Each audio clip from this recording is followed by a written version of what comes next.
Have you ever felt like a boat tossed on a stormy sea, with waves of anger, sadness, or anxiety crashing over you? What if I told you that you already possess the anchor to find calm in the midst of any storm? It's not a secret buried in ancient scrolls.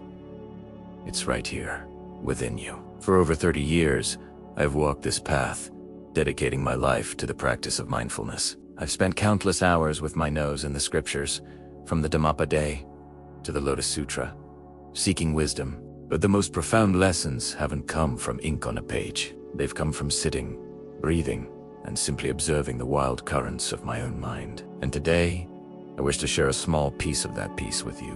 Many people misunderstand mindfulness. They think it means emptying your mind or forcing yourself to feel happy all the time. This is not true. Mindfulness is not about getting rid of your emotions. It's about changing your relationship with them. It is the gentle art of paying attention on purpose, in the present moment, and without judgment. Imagine your emotions are like clouds passing in the sky. Some are light and fluffy, like joy and excitement. Others are dark and heavy, like anger or grief. You are not the clouds. You are the vast, open sky in which they appear and disappear.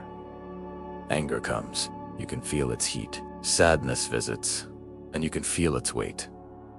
But you, the sky, remain unchanged. The clouds will always pass. So, how do we begin to practice this? Let's try something simple, right now. It's a technique I call the 3 breaths anchor. Wherever you are, just pause. First, take a slow, deep breath in, and as you breathe out, simply acknowledge the emotion you are feeling. You don't need to name it perfectly. Just feel it. Perhaps you say to yourself, there is frustration, or I feel a tightness in my chest.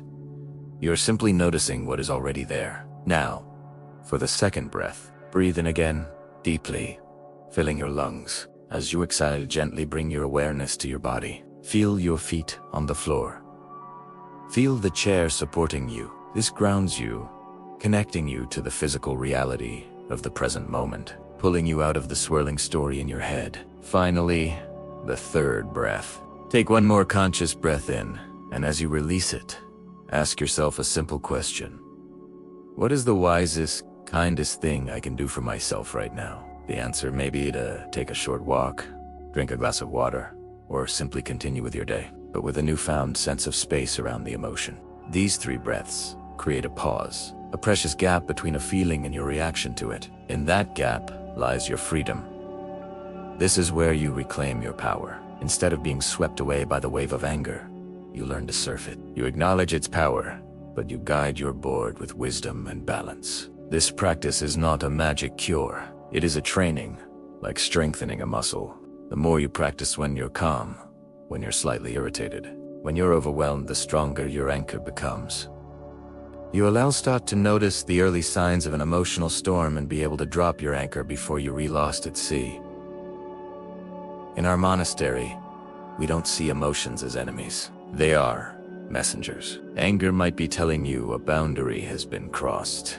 Sadness might be telling you that you've lost something you cherish. By listening with mindful awareness, you can hear the message without being consumed by the messenger. You can learn from your feelings instead of being controlled by them. This journey of emotional mastery begins with a single, conscious breath. It is the most powerful tool you will ever possess, and it is with you always. I hope this small practice brings a measure of peace to your day. If you found this helpful, please consider liking this video and sharing it with someone who might need to hear it. Leave a comment below, sharing your own experience with difficult emotions. And of course, subscribe for more simple wisdom for a modern life. May you be well.